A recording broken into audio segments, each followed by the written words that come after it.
ಪ್ರೀತಿ ಪವಿತ್ರ. ವರ್ಷಗಳ ಕಾಲ ಪ್ರೀತಿಸಿದ್ದೇವೆ. ನಮ್ಮ ಪ್ರೀತಿಗೆ ಪೋಷಕರ ನಿರಾಕರಣೆ. ಬೇರೆ ಬೇರೆ ಕೋಮಿನವರಾಗಿದ್ದರಿಂದ ಈ ಪ್ರೇಮಿಗಳು ನೊಂದು ಸಾಯಲು ಮುಂದಾಗಿದ್ದಾರೆ. ಆದರೆ ಅಲ್ಲಿ ಆಗಿದ್ದೇ ಬೇರೆ.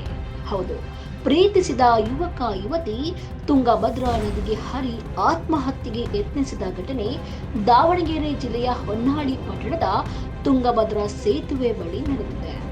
ದಾವಣಗೆರೆ ಬಾಡಾ ಕ್ರಾಸ್ ಪ್ರದೇಶದ ನಿವಾಸಿಗಳಾದ ಸಮೀರ್ ಮತ್ತು ಸಿಂಚನ ಪರಸ್ಪರ ಪ್ರೀತಿಸ್ತಾ ಇದ್ರು. ಆದರೆ ಇವರಿಬ್ಬರದು ಬೇರೆ ಬೇರೆ ಕೋಮು ಆಗಿರುವ ಕಾರಣ ಇವರ ಮನೆಯವರು ಮದುವೆಗೆ ಒಪ್ಪಿಗೆ ನೀಡಿಲ್ಲ ಎಂಬ ಕಾರಣಕ್ಕೆ ಕುಟುಂಬದವರ ವಿರೋಧದಿಂದ ಮನನೊಂದು ಈ ಪ್ರೇಮಿಗಳು ದೊಡ್ಡ ನಿರ್ಧಾರ ಕೈಗೊಂಡಿದ್ದಾರೆ. ಮದುವೆಗೆ ಒಪ್ಪದೇ ಇದ್ದ ಕಾರಣ ಬೇಸರಗೊಂಡ ಸಮೀರ್ ಮತ್ತು ಸಿಂಚನ ಹೊನ್ನಾಳಿ ಪಟ್ಟಣದ ತುಂಗಭದ್ರಾ ಸೇತುವೆ ಬಳಿ ಹೋಗಿ ನದಿಗೆ ಆರಲು ಯತ್ನಿಸಿದ್ದಾರೆ.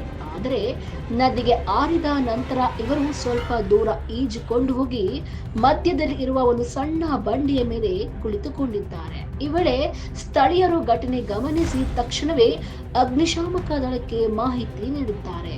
ಮಾಹಿತಿ ತಿಳಿದ ಕೂಡಲೇ ಸ್ಥಳಕ್ಕೆ ಆಗಮಿಸಿದ ಅಗ್ನಿಶಾಮಕ ಸಿಬ್ಬಂದಿ ತಕ್ಷಣ ಕಾರ್ಯಾಚರಣೆ ಆರಂಭಿಸಿದ್ದು, ನಂತರ ನದಿಯ ಮಧ್ಯದಲ್ಲಿದ್ದ ಪ್ರೇಮಿಗಳನ್ನು ಸುರಕ್ಷಿತವಾಗಿ ರಕ್ಷಣೆ ಮಾಡಿ ಹೊರತೆಗೆದಿದ್ದಾರೆ.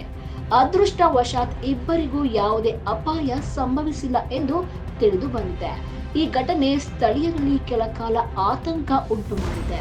ಇದೀಗ ಇಬ್ಬರು ಬದುಕುಳಿದಿರುವುದು ಎರಡೂ ಕುಟುಂಬಕ್ಕೆ ಸಂತಸದ ವಿಷಯವಾಗಿದೆ.